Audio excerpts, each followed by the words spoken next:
அனைவருக்கும் வணக்கம். இந்த வார பிராஷா ஷாஃப்டிமில் ஒவ்வொரு நகரத்திலும் நீதிபதிகள் மற்றும் அதிகாரிகளை அமைக்க வேண்டும் என்ற கட்டளையை பற்றி மிக அழகான மித்ராஷ் உள்ளது.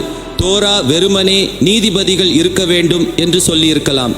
உங்கள் எல்லா வாயில்களிலும் என்ற வார்த்தைகளை ஏன் சேர்க்க வேண்டும்? மித்ராஷ் விளக்குகிறது.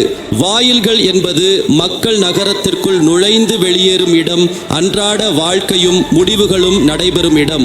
எனவே தீர்ப்பு என்பது நீதிமன்ற அறையில் மட்டுமல்ல, நம் சொந்த வாழ்க்கையின் வாயில்களிலும் இருப்பதாக தோரா நமக்கு கற்பிக்கிறது. மித்ராஷ் மேலும் கூறுகிறது, ஒரு நகரத்திற்கு வாயில்கள் இருப்பது போலவே ஒவ்வொரு நபருக்கும் வாயில்கள் உள்ளன. கண்கள், காதுகள் மற்றும் வாய். இந்த வாயில்கள் வழியாகவே நாம் விஷயங்களை உள்ளே அனுமதிக்கிறோம், மேலும் நம்மிடமிருந்து வெளிப்படும். நகரத்தின் வாயில்களில் நீதிபதிகளை வைக்க வேண்டும்.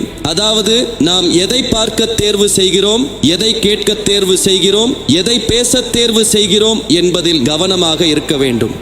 இது மிகவும் சக்தி வாய்ந்த மற்றும் நடைமுறை போதனை. நாம் பெரும்பாலும் தீர்ப்பை வெகு தொலைவில் உள்ள ஒன்று, தலைவர்கள் அல்லது நீதிமன்றங்களுக்கான ஒன்று என்று நினைக்கிறோம்.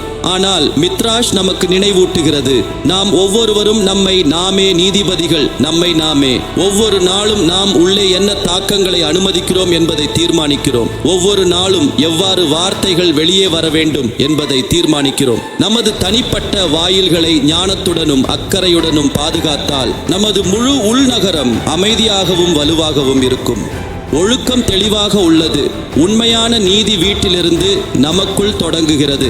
நாம் பார்ப்பது, கேட்பது, பேசுவது என்பதில் கவனமாக இருந்தால் நம் சொந்த வாழ்க்கையில் நல்லிணக்கத்தை உருவாக்க முடியும். அது நம் குடும்பங்களுக்கும் சமூகங்களுக்கும் வெளிப்புறமாக பரவுகிறது. இன்று நாம் பாதுகாக்கும் வாயில்கள் நாளை நாம் வாழும் உலகத்தை வடிவமைக்கும்.